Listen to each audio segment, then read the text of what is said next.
अस्सलाम वालेकुम। कैसे हैं आप सब लोग?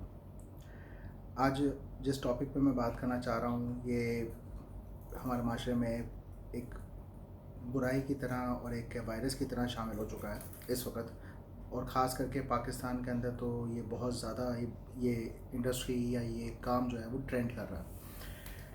मैं इस काम को माजी के अंदर अपनी यंग एज के अंदर कर चुका हूँ, तो मुझे इस बारे में अच्छा खासा तजर्बा है। तो मैं कुछ अपने एक्सपीरियंस इस बारे में शेयर करना चाहूँगा और थोड़ा सा उन चीज़ों पर बात करना चाहूँगा जो शायद यंग जो नौजवान नस्ल है या जो घर में बैठ के फीमेल्स या हाउसवाइफ या यंग स्टूडेंट्स जो है वो उस पर काम कर रहे हैं, उनको इस बारे में अब नहीं पता हो, तो मेरी वीडियो से शायद उनको पता चल जाए या आइडिया हो जाए। एक बहुत फेमस ऐप अभी चल रही है बाइनेंस की तरफ से, जिस पे आप क्रिप्टो करेंसी के ऊपर ट्रेड करते हैं। अब क्रिप्टो करेंसी से ट्रेड करने से पहले आप अगर ये देखें तो ट्रेडिंग वाला जो प्लेटफॉर्म है, ख़रीदो फरोख्त वाला, जिस पे फॉरेक्स था, जिस पे कमोडिटीज़ ट्रेड होती थी, गोल्ड, ऑयल, सिल्वर वगैरह जो सब चीज़ें, ये एक अरसे से चला आ रहा है।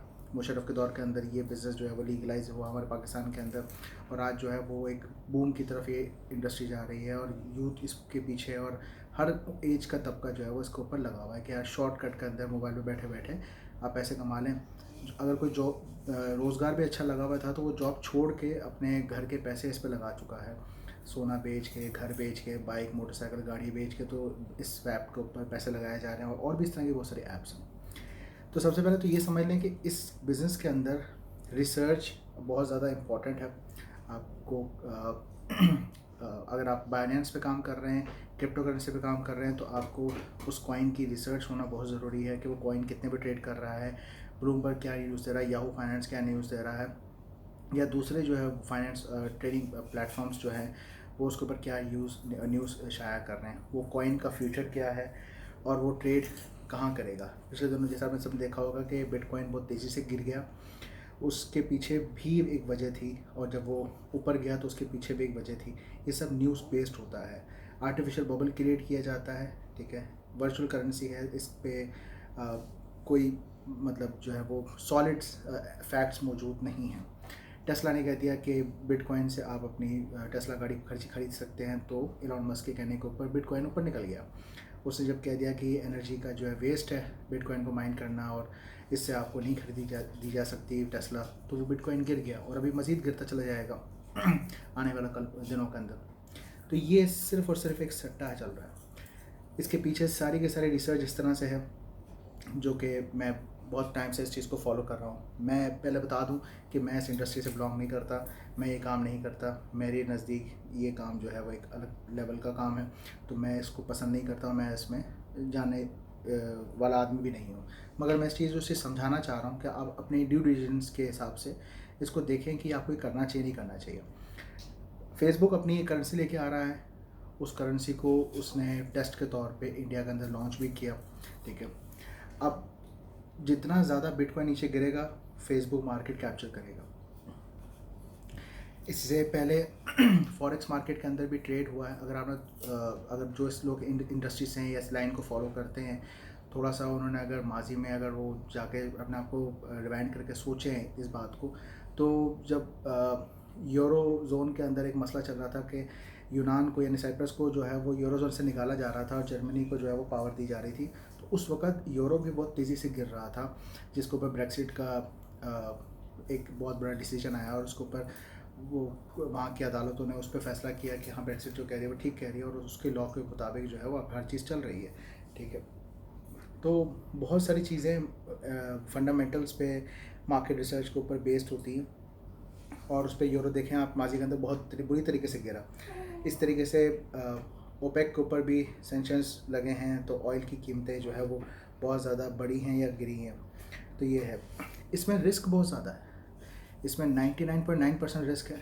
आप कमाने से पहले हार चुके होते हैं, और अगर आपको कोई ये कह रहा है 10, 15, 20, $50 लेके कि मैं आपको बहुत समझदार हूँ और मैं आपको पैसे कमा के दे दूँगा, अपने ट्रेडिंग सिग्नल्स भेजूँगा, आपको मशवरे दूँगा और आप पैसे कमाएंगे, तो सबसे पहले ये याद रखें, आपने अभी पैसे कमाए नहीं हैं, मगर आपने उसको पहले पैसे दे दिए, उसने पहले आपसे कमा लिए।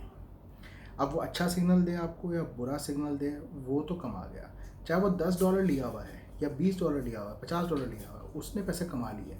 चाहे वो टेलीग्राम पे है, चाहे वो फेसबुक पे है, आपको सपोर्टर बनने को कह रहा है, ठीक है, चाहे कोई भी हो।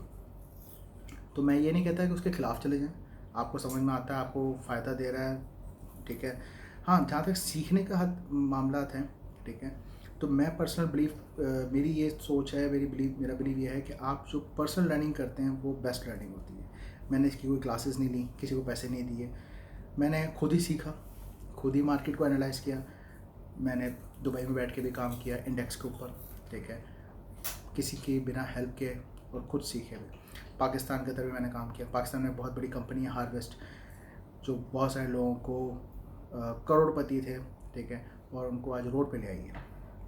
तो मैं बहुत सारे ऐसे ग्रुप्स को जानता हूँ जो ये बिज़नेस करते हैं, इस तरह के बिज़नेस में शामिल हैं। और अब ये नया ट्रेंड आ गया है क्रिप्टो करेंसी का, ठीक है, जिसके अंदर मार्केट और भी ज़्यादा फास्ट है, जिसमें तो आपको पता ही नहीं होता कि अब अगले पल में क्या होने वाला है।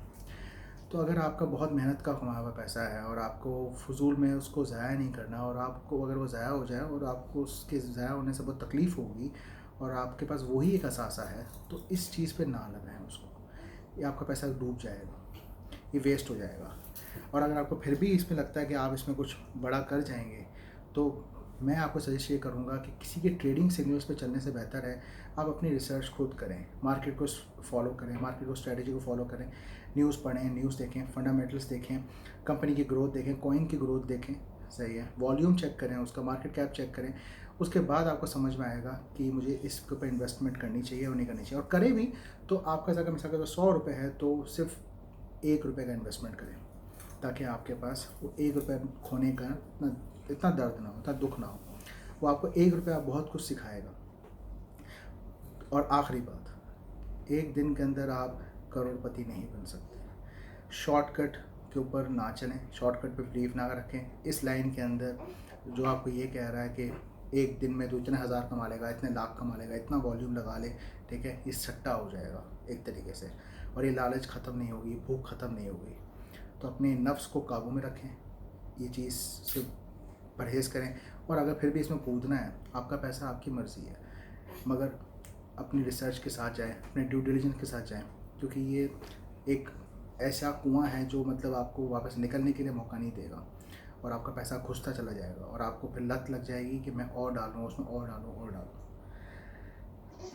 मुझे लगता है कि अगर ये बात ज़्यादा लोगों को समझ में आए और इस पर, तो मैं इसमें डिटेल में एक वीडियो और बनाऊँगा जिसमें मैं आपको डिटेल के अंदर समझाऊंगा कि कौन सी चीज़ क्या किस तरीके से होती है। मगर मैं कोई ट्रेडिंग सिग्नल्स नहीं दूंगा, मैं आपको ये नहीं बताऊंगा कि आपको ये बाय करना है या वो बाय करना है या ये बाय क्यों नहीं करना, मगर मैं आपको ये ज़रूर बता दूंगा कि आप सीख किस तरह से सकते हैं मुफ्त में। कोई बात अच्छी लगी हो तो ज़रूर बताइएगा, और किसी बात से इख्तलाफ करते हो तो भी कमेंट सेक्शन में लिख के ज़रूर बताइएगा। अपना ख्याल रखें, अपने घर वालों का ख्याल रखें। अल्लाह हाफ़िज़।